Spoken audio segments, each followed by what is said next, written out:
Tuhan bersamamu.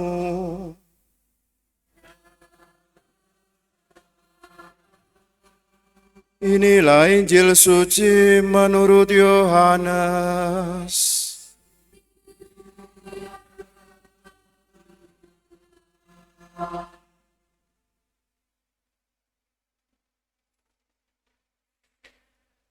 Pada waktu itu, ada pesta perkawinan di Kana yang di Galilea, dan ibu Yesus ada di situ.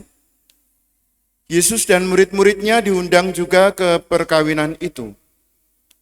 Ketika mereka kekurangan anggur, ibu Yesus berkata kepadanya, "Mereka kehabisan anggur." Kata Yesus kepada ibunya, "Mau apakah engkau dari aku, ibu? Saatku belum tiba." Tetapi ibu Yesus berkata kepada pelayan-pelayan, "Apa yang ia katakan kepadamu, lakukanlah itu." Di situ ada 6 tempayan yang disediakan untuk pembasuhan menurut adat orang Yahudi. Masing-masing isinya 80 atau 120 liter. Yesus berkata kepada pelayan-pelayan itu, "Isilah tempayan-tempayan itu penuh dengan air," dan mereka pun mengisinya sampai penuh. Sesudah itu kata Yesus kepada mereka, "Sekarang cedoklah dan bawalah kepada pemimpin pesta." Lalu mereka pun membawanya. Setelah pemimpin pesta itu mencicipi air yang telah menjadi anggur itu, dan ia tidak tahu dari mana datangnya, tetapi pelayan-pelayan yang mencedok air itu mengetahuinya, ia memanggil mempelai laki-laki dan berkata kepadanya, "Setiap orang menghidangkan anggur yang baik dahulu, dan sesudah orang puas meminum, barulah yang kurang baik. Tetapi engkau menyimpan anggur yang baik sampai sekarang." Hal itu dilakukan Yesus di Kana yang di Galilea sebagai yang pertama dari tanda-tandanya. Dengan itu Yesus telah menyatakan kemuliaannya dan murid-muridnya percaya kepadanya. Demikianlah Injil Tuhan.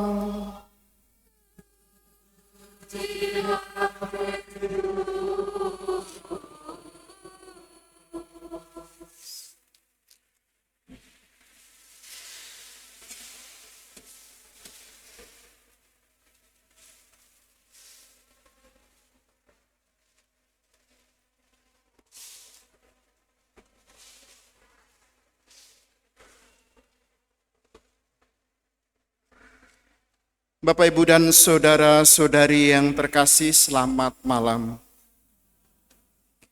Hari ini kita mendengarkan bagaimana dalam bacaan-bacaan kita diajak untuk merenungkan sabda Tuhan sendiri.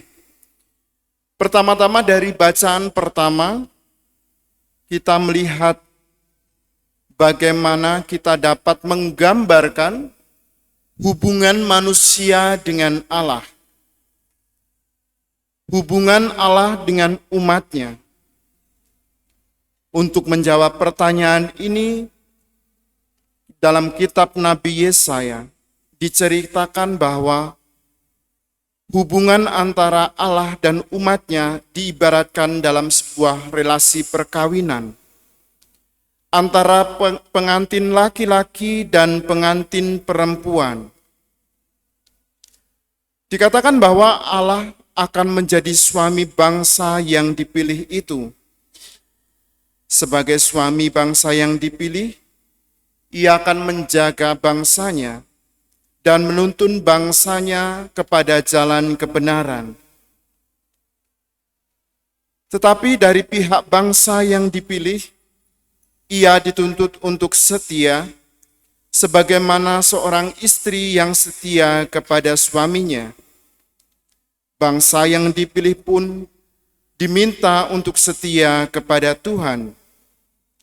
Salah satunya adalah untuk mentaati Taurat, menjalankan perintah Allah, dan menjauhi larangannya. Jika hal itu dilakukan, dalam bacaan pertama ditegaskan, maka di dalamnya, di dalam relasi tersebut, akan tercipta kegembiraan. Relasi kegembiraan tercipta karena kita setia kepada Allah. Dalam bacaan Injil kita mendengarkan bagaimana Yesus berperan dalam sebuah pesta perkawinan. Pesta perkawinan itu merupakan pesta yang sangat penting. Dan pada saat itu, pesta perkawinan ini dapat dilakukan atau dirayakan beberapa hari. Tentu saja, mereka harus mempunyai persediaan makanan dan minuman yang cukup untuk dapat merayakan pesta perkawinan dalam beberapa hari tersebut. Dan anggur pada saat itu menjadi bahan utama dalam sebuah pesta. Jika mereka kekurangan anggur, tentu saja mereka akan menjadi malu. Mereka yang berpesta, pengantin, dan keluarga dapat menjadi buah bibir orang-orang yang hadir pada saat itu. Lewat peristiwa itu, ketika Maria mengetahui bahwa mereka kekurangan anggur, ia berpesan kepada putranya, menyampaikan bahwa mereka kekurangan anggur. Dalam bacaan ini ada beberapa tema yang dapat ditawarkan untuk kita renungkan. Pertama-tama adalah tema peran Maria. Peran Maria dalam karya keselamatan. Yang kedua adalah tentang perkawinan. Seringkali bacaan ini digunakan oleh umat Allah dalam pesta perkawinan. Ingin menunjukkan bagaimana Allah berperan bagi mereka. Allah berperan dalam hidup orang-orang yang baru saja memulai hidup baru, yaitu memulai hidup perkawinan. Mari kita melihat bagaimana pesan utama, pesan pertama yaitu tentang peran Maria. Dikatakan di sana bagaimana Maria peka terhadap situasi dan mengerti kemana dia harus meminta bantuan. Maria menjadi penolong bagi orang-orang yang kesusahan agar doa-doa kita sampai kepada putranya Yesus Kristus. Seringkali kita berdoa juga bersama Bunda Maria. Pada perayaan Ekaristi ini kita juga berdoa, bersyukur bersama orang-orang yang telah berdoa bersama Bunda Maria lewat novena 3 kali Salam Maria. Ingin menunjukkan bagaimana peran Maria dalam kehidupan kita menjadi peran yang sangat penting. Selain itu, yang tidak kalah pentingnya, kita melihat bagaimana tema tindakan yang untuk mendengarkan dan melakukan sabda Tuhan, seperti yang dilakukan oleh para pelayan. Maria telah berpesan, apa saja yang dikatakan Yesus, lakukanlah itu. Dan itu yang dilakukan oleh para pelayan. Mereka mendengarkan sabda Tuhan dan melakukannya. Ketika Yesus meminta pelayan-pelayan itu untuk mengisi tempayan-tempayan dengan air, mereka melakukannya. Ketika Yesus meminta mereka mencedok air itu dan membawa kepada pemimpin pesta, mereka pun melakukannya. Ingin menunjukkan kepada kita, mengajak kita juga harus mendengarkan sabda Tuhan dan melakukannya dalam kehidupan kita sehari-hari. Bagaimana kita dapat melakukannya?